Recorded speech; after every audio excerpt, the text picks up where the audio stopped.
निहारत में हो जाला साँझ हो। अरे भौजी साँझ हो जाला ना तो एगो काम करियो, एगो लाड ले लियो आ डिब्बा में पानी ले लियो आ चल चावरा कारी ओनही हम बैठो रहनी ओनही बना गपा गप हो जाई बढ़िया से। ओकरा बाद बना बोलमुआ के कबो याद ना आई।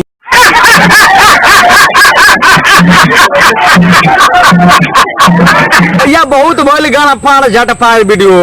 अब रवा देखी रोस्ट प्रेमी पर अपने के दर्द वाला गाना पर जबरदस्त रोस्टिंग। भैया कुछ बिहार के झाटू सिंगर बाल लो ना, वहाँ लोग के गाना बहुत ज्यादा सैड वाला आवता, मत कुछ वहाँ लोग दिल केंग टूटता और केंग बिखरता।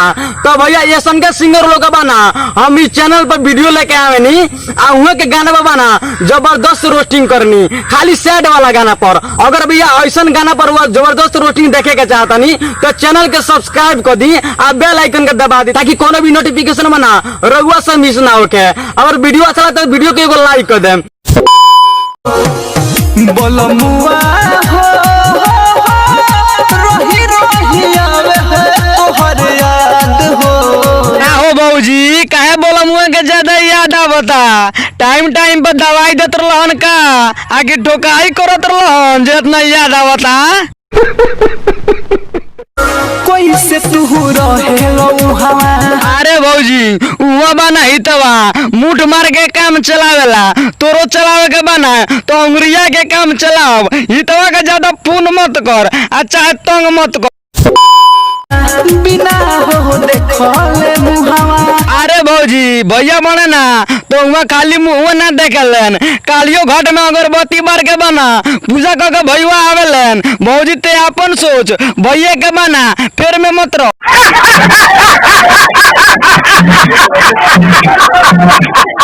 बोलमुआ हो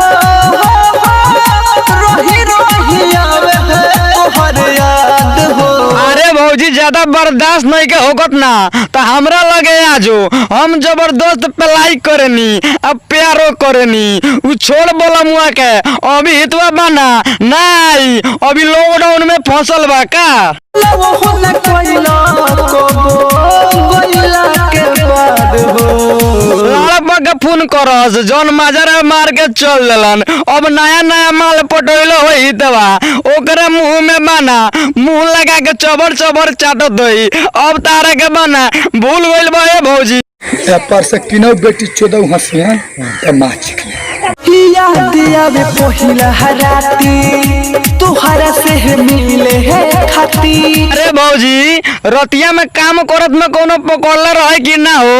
अगर पकड़ला होई कोनो हितवा तो बिना पेल छोड़ले ना होई तारा के कुछ यही लागत हमरा वो बतिया बता दो लाभ के छुपाओ तारू। लगे है अब यही बहो नहीं सोच के है धड़ के है छाती। अरे भौजी तार छतिया नहीं के धोको तो तार काली घाट बना ऊ पसीज गइल बा ऐसे बतिया कह लाड़बा के छुपा के कह तारू। अरे भौजी पसीज गइल बना तो हमरा लगे लियाओ हम अपन मलहम बढ़िया से लगा देता नी ऊपर साला 2 महीना बना हितवा के याद ना आई। बोलमुआ हो रोही रोही आवे है तोहर याद हो। बड़ा पनिया बाड़ी रे भौजी तोरा से बर्दाश्त नहीं के होगत का नहीं के होगत ना तो मुरई चाहे भंटा लगा के काम चलाओ हितवा के ज्यादा तंग मत कर। गोरो हता से झिया रोजे जोई से की गोरे सुवा।